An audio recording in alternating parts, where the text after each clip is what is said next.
Hi అండి. మనసు మాట వినదు మొదటి భాగాన్ని ఇప్పుడు మనం వినేద్దాం. సాయంకాలం 6 గంటలు దాటింది. గువ్వలు కిలకిలా రావాలు చేస్తూ తమ గూటికి చేరేవేళ, పగలంతా ఎక్కడెక్కడో తిరిగి తమ నివాసాలకు చేరేవేళ, పడమర దిక్కున ఉన్న సూర్యుడు కొండల అంచుల కిందకి జారి వెళ్ళిపోయాను. అక్కడక్కడ మిలుకులు మిలుక్కుమంటూ ఉంటే మినుగురు పురుగులతో పువ్వులా మెరిసే తారలతో ఆకాశమంతా నల్లని చీరతో పరిచినట్లు ఉంది. రేయంతా ప్రేమికులు చెప్పే తీయని ఊసులు వినాలని పరుగున వచ్చి చుక్కల మధ్య చేరింది జాబిల్లి. ఒంటరిగా కూర్చుని ఎగసిపడే అలలను చూస్తూ బాధపడుతూ ఉన్నాడు ఒక యువకుడు ఆనంద్.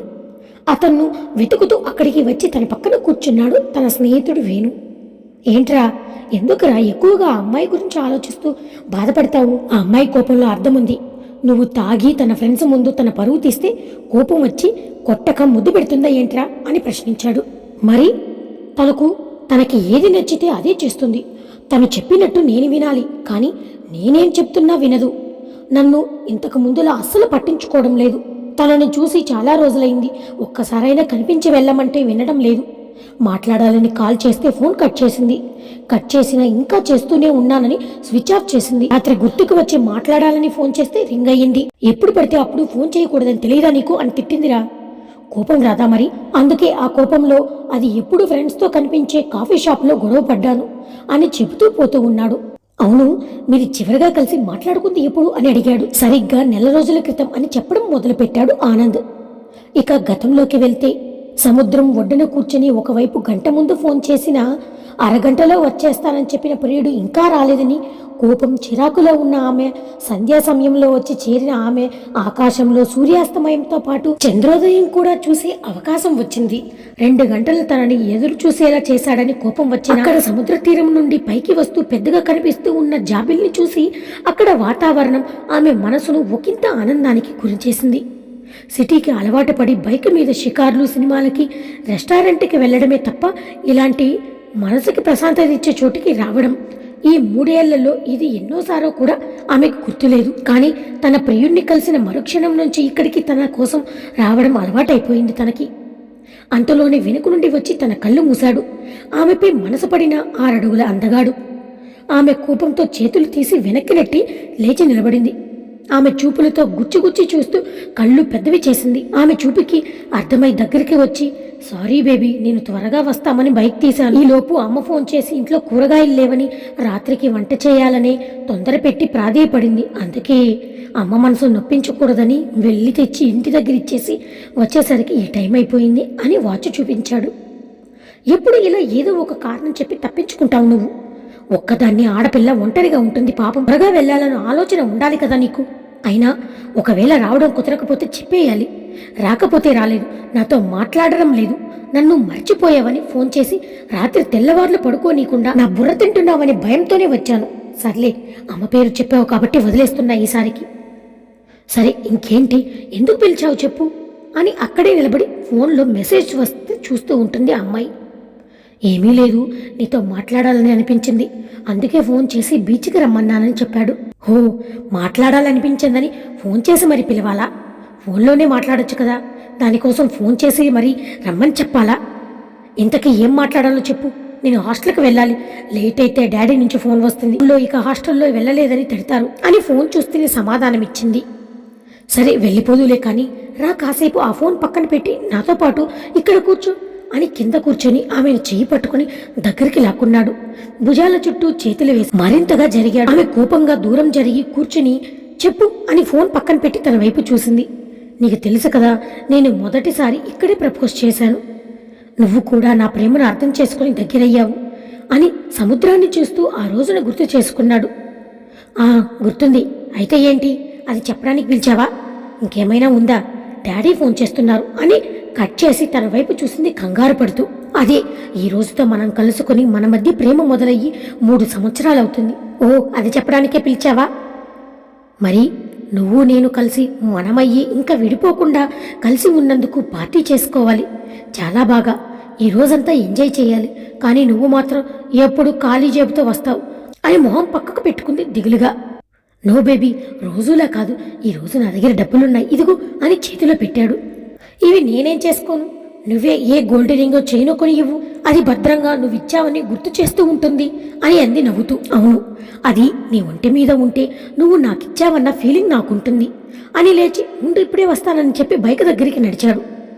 ఆమె నేను వస్తాను, నన్ను ఇక్కడ ఒంటరిగా వదిలేసి వెళ్ళకు, అసలు ఇక్కడ అబ్బాయిలు నన్ను అదోలా చూస్తున్నారు అని తన దగ్గరగా జరిగి తన గుండెల మీద చేయి వేసి తలవాల్చింది. సరే మల్లిక, నిన్ను ఒంటరిగా వదిలి వెళ్ళాలనుకోవడం నాది తప్పురా, ఎక్కు అని బైక్ స్టార్ట్ చేశాడు.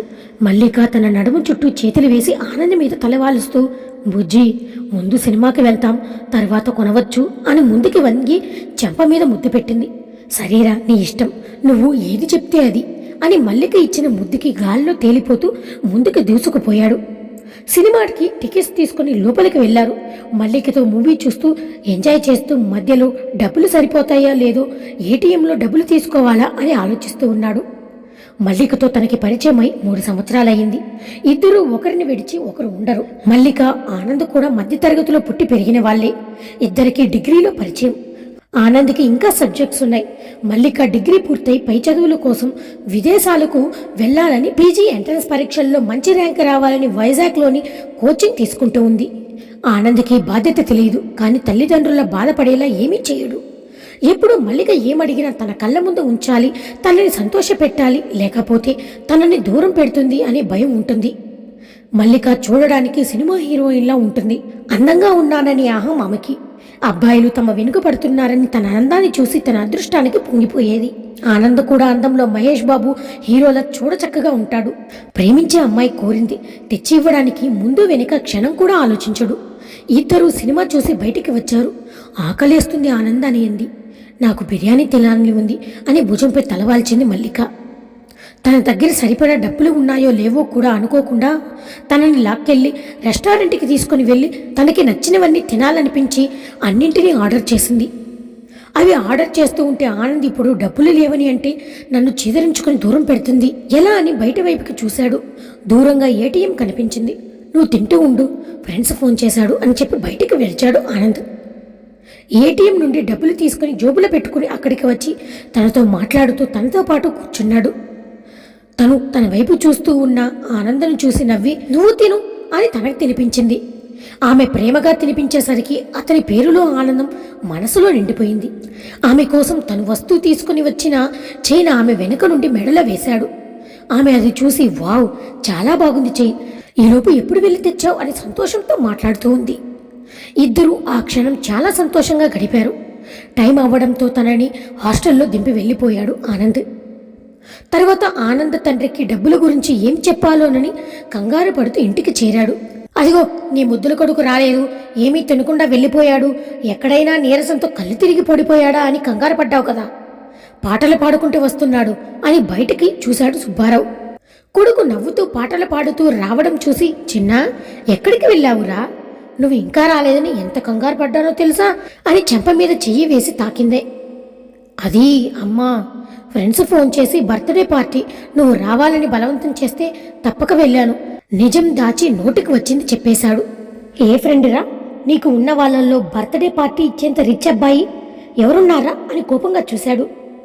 అబ్బాయి ఏంటి నాన్న, నేను ఇంటికి లేటుగా వచ్చానని కోపమా, లేక నా మీద మీకు ఏమైనా అనుమానం ఉందా, రిచ్ అబ్బాయి అయితేనే పార్టీలు ఇస్తారా ఏంటి అని విసుక్కున్నాడు ఆనంద్. ఏమండి, ఎందుకు వచ్చిన వాడిని ఏదో ఒకటి అని ఇలా బాధ పెడతారు, వాడు వచ్చాడని సంతోషపడక. రే చిన్న, నాన్న అలానే అంటారు, నువ్వు వెళ్ళి స్నానం చేసిరా, భోజనం వడ్డిస్తాను అని అంది. నాకు ఆకలి లేదమ్మా, నువ్వు తినేసి ఆయన గారికి కూడా పెట్టేసి తినమని చెప్పు అని లోపలికి వెళ్ళిపోయాడు. రేయ్ ఆగరా, ఆకలితో పడుకుంటే నిద్ర పట్టదు నాన్న. భర్త వైపు కోపంగా చూసింది. మీ వెళ్ళే వాడు తినకుండా వెళ్ళిపోయాడు, ఎందుకండి వాడిని ఏదో ఒకటని బాధ పెడతారు మీరు అని కోపంగా కిచెన్లోకి వెళ్ళిపోయింది ఆమె. పార్టీ అన్నాడుగా, కడుపు నిండా తినే వచ్చుంటాడు, తిన్నాను అని చెప్పకుండా ఆకలి లేదని చెప్పి తప్పించుకున్నాడు, నువ్వు రా భోజనం చేద్దాము అని భార్యని పిలుస్తున్నాడు. ఆనంద్ మల్లికతో గడిపిన ఆ కొద్ది క్షణాలు తలుచుకొని అద్దంలో తను బైక్ మీద పెట్టిన ముద్దును చూసి మురిసిపోయాడు ఆనంద్.